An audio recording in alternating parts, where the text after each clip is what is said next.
It's not every day a team gets to carry a 17th practice squad player, so let's start with the simple but important headline. The Cowboys are able to name 17 because of an international pathway exemption, and that extra slot changes the calculus of depth and development. Right now, 16 slots have been announced. Familiar names you heard in camp like Jalen Brooks and Tan Holden, a handful of young UDFAs from Syracuse, some offensive line bodies, 2 tight ends, and the emergency quarterback Will Grier, plus the international pathway signee who fills the special 17th spot. That matters because a 17-player practice squad gives the Cowboys more runway to keep developmental pieces close to the building without burning roster spots on the active 53. Think of the practice squad like an insurance policy and a scouting report rolled into one. These guys practice with the starters, they learn the system, and when a sudden injury or matchup need pops up, they can be elevated and thrown into live games with far less adjustment time than an outside signing. I want to quickly run through the names so you're clear on who's in the mix and why each one matters. On offense, you've got players who bring either special teams value or position versatility. Wideouts like Tan Holden and Jalen Cropper who can be returners and give you depth, and linemen like Shattuck, Sadiq Charles, and Jaron Christian who can be plug-and-play if injuries hit the trenches. On the defensive and hybrid side, Elijah Clark and Justin Barron from Syracuse stood out in camp for their physicality and flexibility. Barron in particular can play linebacker, special teams ace, and spot safety roles. The lone RB on the practice squad is Malik Davis, who gives the team a ball carrier option in case of emergency, and the tight end duo on the bubble gives the staff options for blocking packages or 2 TE sets without roster gymnastics. Will Grier is the expected emergency QB presence, and that kind of continuity matters if you want a controlled response to a QB injury. One more roster movement note that matters here. The Cowboys claimed a couple of players off waivers earlier, and when you add via waivers, you often have to clear spots. That sequence of claims and subsequent cut decisions is exactly why a few of these practice squad assignments fell into place. Right now, the last open slot appears likely to be a young QB, Zion Childress, if he clears waivers, which would round out the practice squad in a way that protects a lot of immediate needs. Quick interaction while you're thinking.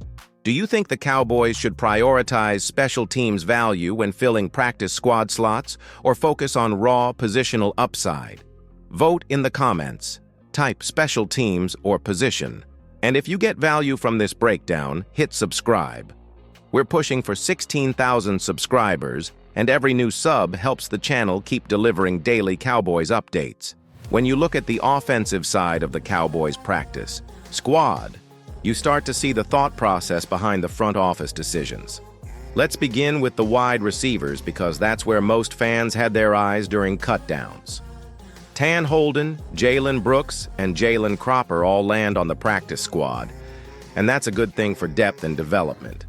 Holden was one of the biggest stories of camp as a UDFA out of Oregon, making a ton of noise with his route running and flashes of playmaking ability. A lot of Cowboys fans thought he had a real shot to crack the 53, and to be honest, it was a surprise to see him waived.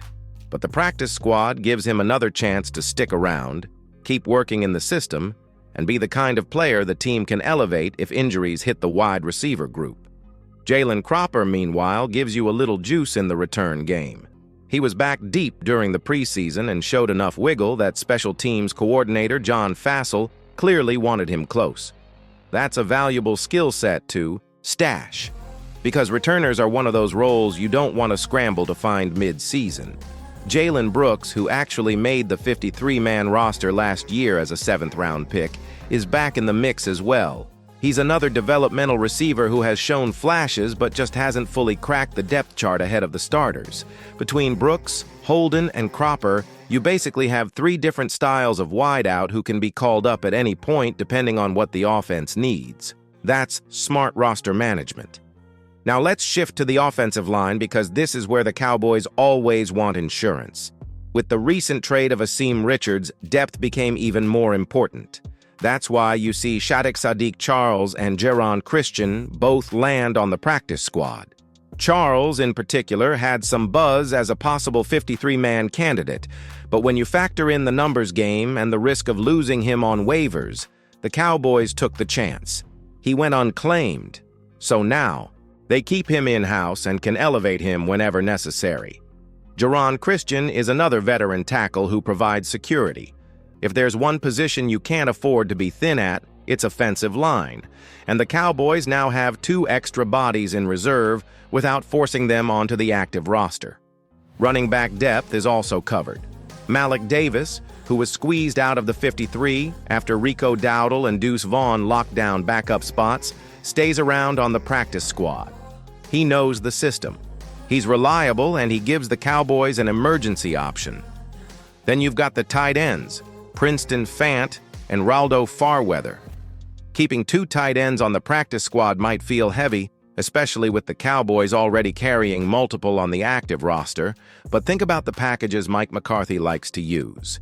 If they want to run heavy sets, or if there's an injury to Jake Ferguson or Luke Schoonmaker, having those bodies available for a call-up makes a lot of sense. Both Fant and Farweather are raw but athletic, and they'll be able to develop quietly while giving the coaching staff flexibility. Will Grier deserves a mention here as the practice squad quarterback. He's been around the team, he knows the playbook, and he's the classic emergency QB insurance policy. Nobody hopes to see him play meaningful snaps, but in today's NFL, you can't risk being caught without an option at the most important position. So on offense, the theme is clear: versatility, insurance, and special teams help. Half of the practice squad is tilted toward the offensive side, and that tells you the Cowboys want options if the depth chart gets tested. And let's be honest, it always does during a long season. On defense, the Cowboys practice squad tells a really interesting story. This side of the roster is less about flashy names and more about versatility and insurance. Take Elijah Clark and Justin Barron, for example. Both came out of Syracuse as undrafted free agents, and both showed in camp that they can do a little bit of everything. Clark is a safety with a hard-hitting style and a knack for special teams. Barron, meanwhile, is listed as a linebacker but spent time at safety and cornerback in college. That kind of flexibility is pure gold for a coaching staff because it means you can move him around if injuries hit multiple spots. These are the kinds of practice squad players who may never get headlines, but end up playing meaningful snaps in December when depth is stretched. The linebacker group also features Buddy Johnson, who brings NFL experience and physicality. He isn't expected to play starter-level snaps right away, but if a linebacker goes down, Johnson is the type of player who can step in without the defense missing a beat. Special teams, again, plays into this. You need linebackers who can cover kicks and punts, and Johnson can do that. In the secondary, the Cowboys stashed Robert Rochelle and Keeman Hall. Rochelle, who spent time with the Packers, has NFL experience and gives you size and length at corner. Keeman Hall was one of those camp players people thought might squeeze into the 53, and although he didn't, keeping him on the practice squad was a no-brainer. Corners are one of the most fragile position groups in the league. It takes just one hamstring injury or ankle tweak to leave you thin, so having both Rochelle and Hall in the building gives the team valuable insurance. And we can't overlook how recent waiver claims affect all of this.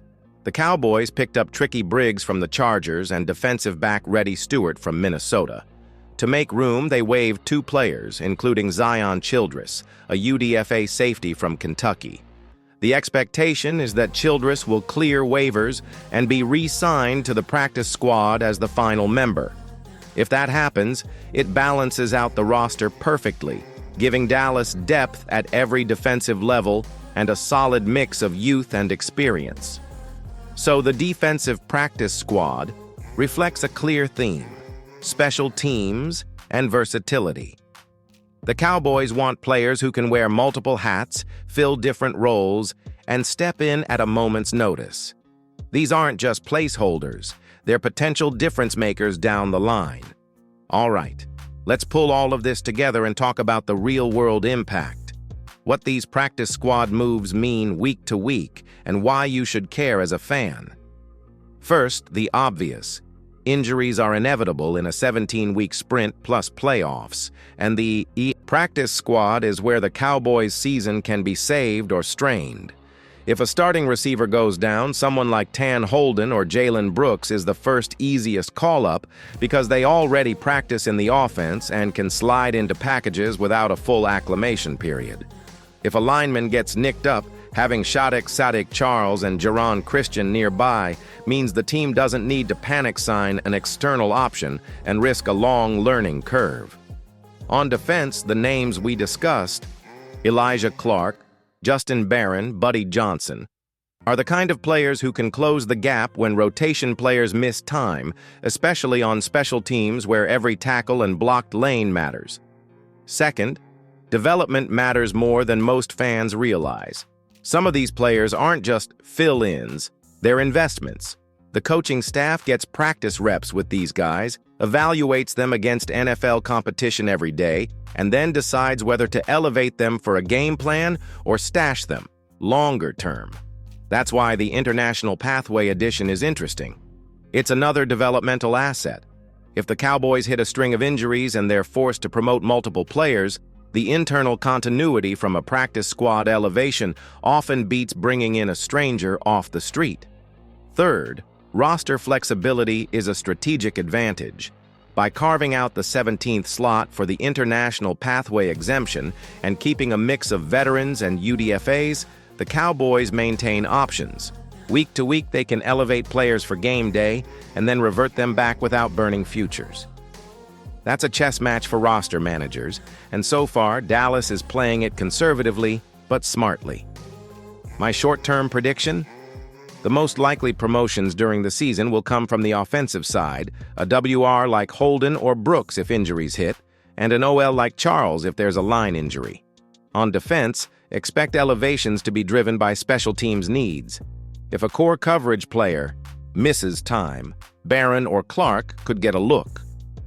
Now let's end with the fan checklist. Follow roster moves on the official team page and stick with channels like this one for quick rundowns. Participate in the channel polls so we can gauge what Cowboys Nation thinks. And keep conversations constructive. Toss a single prediction in the comments about who you think will be promoted first. Quick engagement request.